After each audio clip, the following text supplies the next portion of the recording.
Hey guys, welcome to KWI on the Couch, and today I'm with Dena Greene with the Kentucky Career Center, and we're going to spend some time talking about how you can get grant money or funding that maybe help you pay for some of your KWI tuition.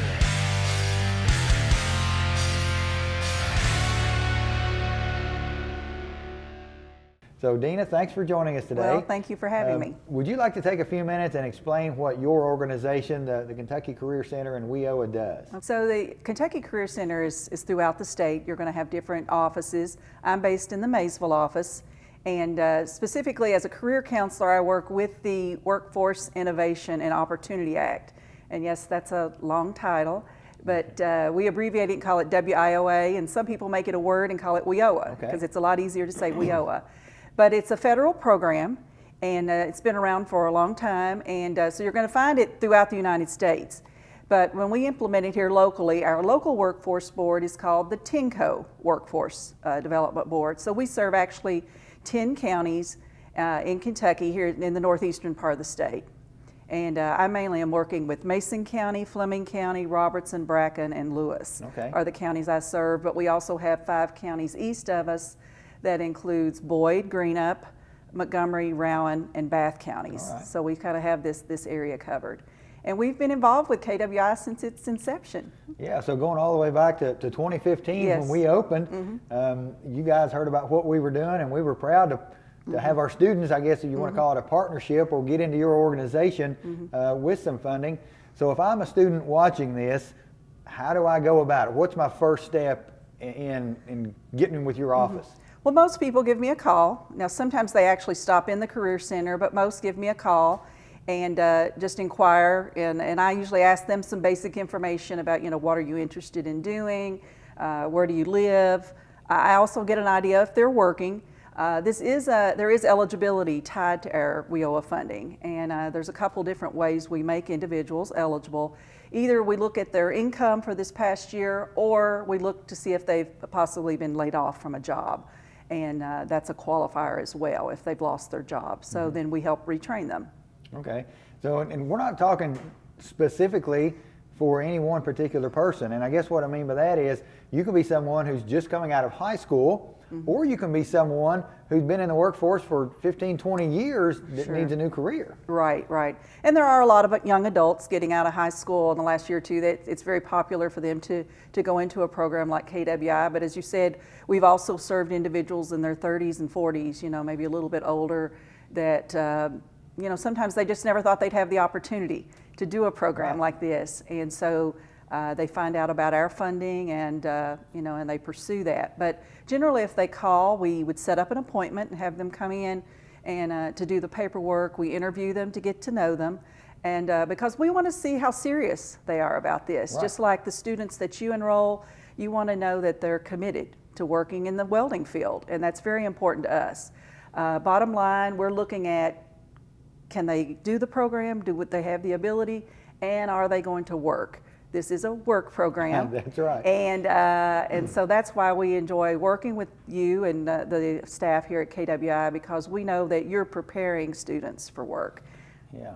They say everybody likes to weld until it's time to do welder stuff. Working is different in America these days. A lot of people, they think about going to a job and sitting in the office, but for the vast majority of folks in America, we're not going to a specific job or a specific location. We're in the workforce in construction, whether it's carpentry, masonry, or whatever. And so you guys are funding this welding program, knowing that these students may work out of state, but still they're going to be based in their home state of Kentucky. Right, because we love Kentucky, and most of our individuals that go through this school and live in this area, that they still are going to consider this home. And so we still feel like it's really important that we, give our local people those skills and train them so they can, use those skills wherever, they choose to work, and because they're still contributing to our economy. Right, that's true. You may work a job in Texas or California for 3 or 4 months or 2 or 3 weeks, but when you want to buy a truck, you want to buy in your local hometown, or when you want to buy a property or land and reinvest in those working dollars back in your community. Right. Now, I know you mentioned, the 5 counties that you directly work with, and then that broader 10 county in northeastern Kentucky. What if someone is from far western Kentucky, McCracken County? Are there other agencies or other offices? Yes, so Kentucky has 10 workforce areas that do what we do, and so if someone called me and they lived in another county, I would give them a contact name and phone number to try to get them in touch with that school. Okay. And so I know we have been talking with other workforce areas and telling them about, what you offer here at KWI, because it does appeal to a lot of people, especially if they want to get in, get a training, and get out and get to work. That's right. They want to get to making some money. Yeah, our program's 6 months long, so it's a really intense 8-hour-a-day, 40-hour-a-week program, but it prepares that individual for the workforce in a much faster pace than, say, a 4-year college would prepare an individual. Right. And sometimes I get calls even from parents. It's not unusual. Actually, right now in the next few months with seniors, I'll start getting calls from parents, and maybe their student is thinking about attending welding school or another type of training program, and so the parent is seeking out, funding and help. And so, I like to give them some information, and some of them, they look at the cost, and they're concerned. Right. About it, and because it is for any kind of college or training program. It's all it's going to cost something, but we try to explain. You have to think about the time that they're going to be here, and then the time that it's going to get them quicker to working, and earning a wage. So you have to balance that. Right. And really, when you go to a training program, it's about investing in you. Yeah, investment in your future. Yeah, you're making that investment in yourself, and do you want to have the skills to be able to do the jobs or not? And so if it means getting in and getting out in 6 months, it may be a good investment, and actually in the long run cheaper. Yeah, because you can invest in your future, and you're out earning a paycheck, while the typical college student would still be going to college and maybe working a part-time job to help pay for college, that sort of thing. When you're talking of costs and funding, can you elaborate on the amount of funding that is available for a particular person coming to KWI? Yeah. Well, our workforce area, we can use our funds to pay towards tuition, which is the main thing most students use that attend here from our program.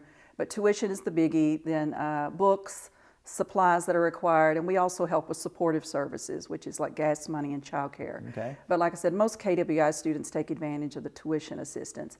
Our workforce board has a maximum of $4,000 a year or $8,000 over 2 years that they will allow us to pay to help a student. And so they have allowed us, because of the success of KWI and your graduates, they do allow us to spend up to $8,000 for that 6-month period. And it is a scholarship.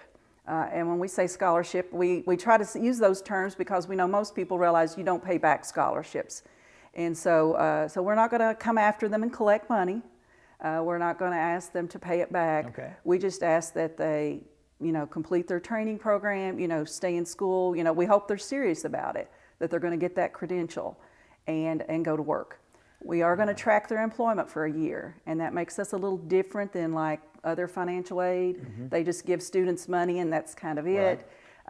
We do hold them accountable, and we do a follow-up period of a year once they're out of school. Yeah, and that's probably one of the most important things, because if students aren't letting you know they're successful, then your organization doesn't want to reinvest in other students. Right. So I think it's important for anyone watching or listening that you have to follow through with the commitment that you made and let you guys know what's going on. Right, and that's why our workforce board has chosen to allow us to spend that much on a KWI student, because we do have, actual documentation that your graduates are going to work. And granted, they may be working here 2 weeks and there a month, but still they have shown that consistent work history, and that's very important to us, because that's the way we keep going. We train people, they go to work, then we can keep training more people.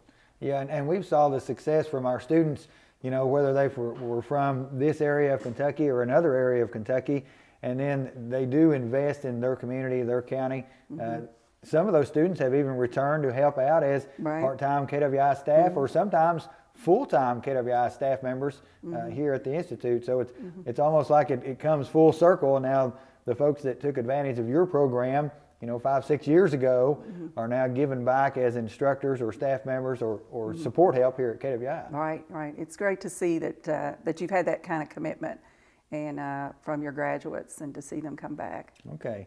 Well, we thank you for joining us today. We're going to put a link at the bottom of our page so that anyone who is interested can get in touch with the Kentucky Career Center. So you'll have some information there.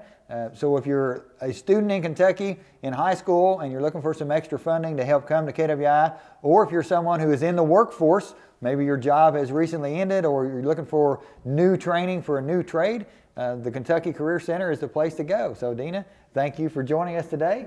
Anything else you would like to add? Again, if they want to give me a call, I'm at 606-564-6894, and again, ask for Dena. Okay. Well, thank you. And you've been watching KWI On the Couch. Have a great day.